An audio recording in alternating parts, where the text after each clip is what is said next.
तो दो मित्र थे, दो मित्र, बहुत उनमें प्रगाढ़ मित्रता थी। तो बचपन से ही दोनों मित्र अलग हुए। एक गांव में रहने लगा और दूसरा जाके शहर में जाके बहुत बड़ा अरबपति बन गया। अब 40 साल हो गए। गांव वाले का मन हर बार चिट्ठी लिखता था शहर वाले मित्र को।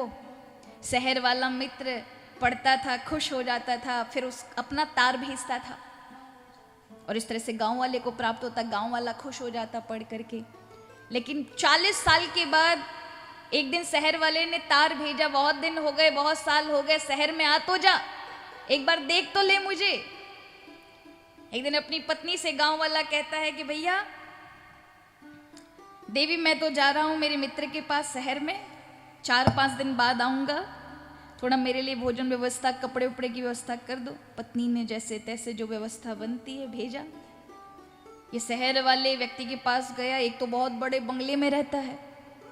पहुंचा, शहर वाले को पता चला मेरा गांव वाला मित्र आया है, दौड़ कर गया, स्वागत किया। और महाराज ये ठाट देखे अपने मित्र के, शहर वाले के, बहुत खुश हो गया। लेकिन जैसे ही सोफे पे बिठाया, हमारा सोफा भी ऐसा स्प्रिंग वाला, कभी मेरा बैठा नहीं, जैसे ही बिठाया 1 फुट ऊपर उछल गया। अरे ये क्या बवाल है? बोले नहीं नहीं, ये बैठने की जगह है। अच्छा भैया, अब उसे बार बार परेशानी हो, ये तो बार बार उछल रहा है, थोड़ा सा अगर बैठते हैं, हल्का सा भी अपना बोझ डालते हैं। रात्रि में शहर वाले मित्र के यहाँ काम वाले काम करते थे। उसने अपनी पत्नी से कहा, देखो मेरा मित्र बार बार तो आता नहीं है, कितने साल बाद आया है, अपने हाथ से भोजन कराना। और आप जानते हो, देखो सभी शहर वालों के ऐसा नहीं होता है, लेकिन प्राय रोटियां ऐसी होती, फूक मारो तो उड़ जाए, इतनी पतली, मतलब छानन देख सकते हो कि यहां से आर पार। अब रोटियां बनाने लगी शहर वाले की पत्नी, बनाते बनाते 25 से 30 रोटियां हो गई। गांव वाला खाता, जब उसकी आदत थोड़ी ना मरे इतनी पतली पतली रोटी खाने की। अब यहां शहर वाले की पत्नी की महाराज पसीने पसीने, उसकी भूख नहीं मर रही है, बना बना के परेशान, अपने पति को देखती जा रही है, तुमने मुझे आफत में लगा दी है। अब जैसे गांव वाले ने देखा कि शहर वाले की, मेरे मित्र की पत्नी परेशान हो रही, बेचारा भूखे पेट, मना कर दिया, नहीं अब 30 रोटी से ज्यादा नहीं खाएंगे, बस बहुत हो गया, पेट भर गया, भूखा रहना पड़ा, अभी भूख नहीं मिटी।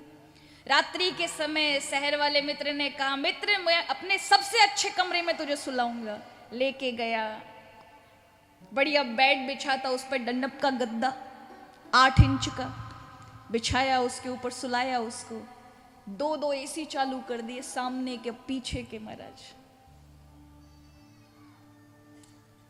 उसने कहा, मित्र मुझे लगता है कि ये गद्दा जो है ये कम लचक वाला है, एक और डलवाऊंगा। और महाराज दूसरा फिर 8 इंच का डलवा दिया, उसके ऊपर मित्र को सुलाया। अब उससे कभी नींद आई हो महाराज, कभी सोया हो, वैसे नींद ना आए।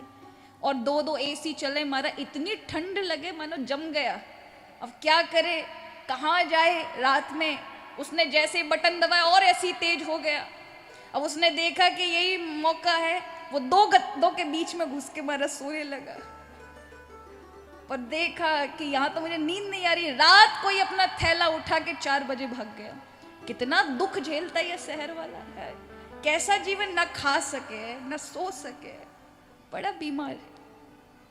गांव गया, अपनी पत्नी से, पत्नी ने कहा कैसा रहा यात्रा आपके शहर? अरे बहुत दुख में है मेरा शहर का मित्र, क्या ढंग से भोजन नहीं कर सकता, ढंग से सो नहीं सकता, तू लाके मोको 4-5 रोटी दे, बहुत भूख लग रही है। यहां मित्र शहर वाले को लगा पता नहीं क्या हुआ मेरे मित्र के साथ। एक दिन में नहीं रुका, सुबह 4 बजे बिना बताए चल रहा कि ठीक तो है, तार भेजा। उसने वहां से भेजा, मित्र बहुत अच्छा तुम्हारी व्यवस्था मैंने देखी, एक बार तू गांव आके दिखा, तुझे दिखाते व्यवस्था कैसी होती है, तू बस गांव आ जा। मुझे पता है कि तू बहुत कष्ट में, कितने 40 साल तेने ऐसे ही दुख में काट दिए, तू बस एक बार मेरा अच्छा चाहता है तो एक बार गांव आ जा। अब उसने भेजा तो शहर वाले ने सोचा कि चलो उसके गांव चलते हैं, मित्र ने बुलाया है। अब यहाँ गांव वाला अपनी पत्नी से कहता है, देख बेचारा भूखा प्यासा 40 साल से आ रहा है, ढंग से रोटी नहीं खाई। अच्छी से अच्छी व्यवस्था करना।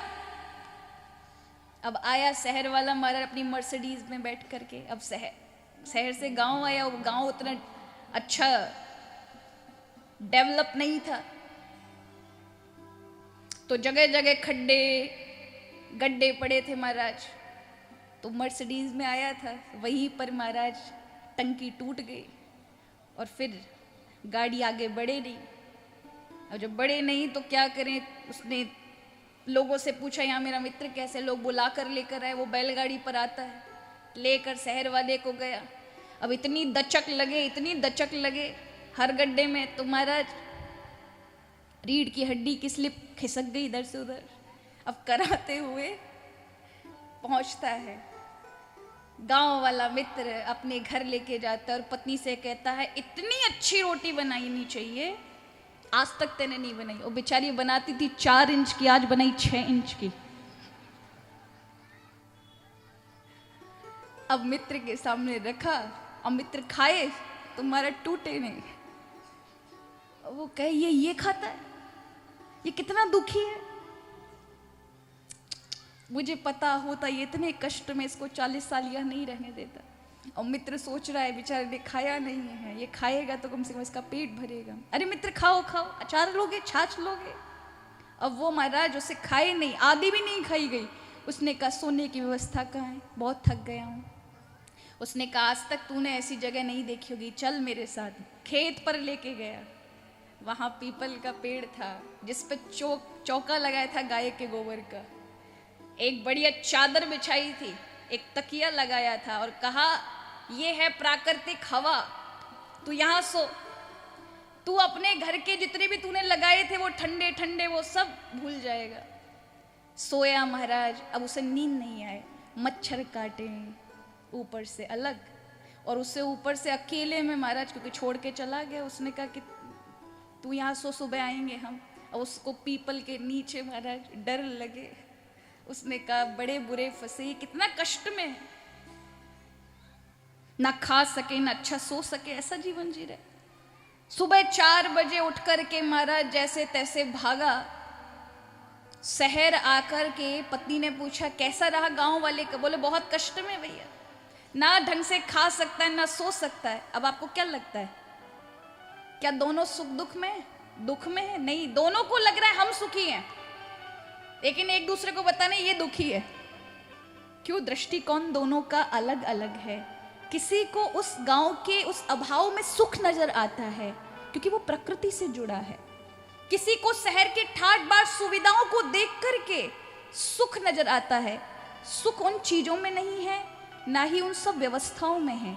किसमें है? व्यक्ति जहां पर अपने मन को संतुलित स्थिर कर ले, अपने आप को एडजस्ट कर ले, वहीं पर व्यक्ति सुखी है।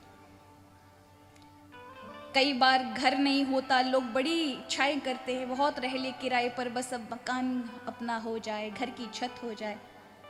और भगवान की कृपा से अगर एक छत हो गई तो फिर व्यक्ति का मन स्थिर नहीं रहता। रिश्तेदारों को देखेगा, अच्छा इसका भागलपुर में 2 BHK का है, 2 बेडरूम का है, फलानी मौसी जी का 3 BHK का है, उसका 4 बेडरूम का है, हमारे पास एक ही है। अब रात दिन वो जो है उस पे तकलीफ है। अब कहाँ हम इसमें रह रहे हैं, हमको तो वो चाहिए था, ये चाहिए था, उसमें खुश नहीं है। और ऐसा सोच सोच के दिमाग इतना खराब किया, काम में मन नहीं लगा तो जहां काम कर रहा था उस व्यक्ति ने निकाल दिया नौकरी से। अब जो लोन पे वो मकान चल रहा था, उस लोन की किस्त बंद हो गई। बैंक के बार बार महाराज हर महीने पे जो भरनी चाहिए थी वो नहीं भरा। अब जैसे ही नौकरी छूटी, 6-7 महीने, नोटिस आया कि अगर इस तारीख को तुमने अपना पैसा नहीं भरा तो क्या होगा, मकान जब्त कर लिया जाएगा। अब वो मकान इतना प्यारा हो जाता है, हे भगवान पैसा की व्यवस्था कैसे हो जाए, कम से कम हमारे ऊपर छत थी, ये चली जाएगी तो रोड पे आ जाएंगे, हे प्रभु कैसे भी बच जाए। और कहीं अचानक बस अगली तारीख को, 1 तारीख को मकान जाने वाला है, किस जमा नहीं हुई तो और उसी से पहले 25 तारीख को अचानक पैसा की व्यवस्था हो जाए, नौकरी मिल गई और नौकरी से पहले एडवांस मिल गया, तो कितनी खुशी होती है ना उस मकान की किस्त चुका करके। वाह, कम से कम हमारे ऊपर एक उसी छत पे पहले कष्ट हो रहा था। क्यों? क्योंकि उसमें स्थिरता नहीं थी, अलग अलग जगह सुख खोज रहे थे, इसमें नहीं, उसमें है। व्यक्ति अपने मन को जहां थाम ले वहीं उसे खुशी नजर आएगी, सुख नजर आएगा। इसलिए भगवान श्री राम को कष्ट क्यों नहीं है? क्योंकि वो वर्तमान में जीते हैं। इस समय जो चीज़ें उन्हें भगवान के द्वारा, हमें अपने द्वारा, प्रभु के द्वारा जो प्रदान है उसमें आनंद रहना। प्रभु श्री राम वर्तमान में जीते हैं, जो उन्हें इस समय प्राप्त है उसको स्वीकार करना।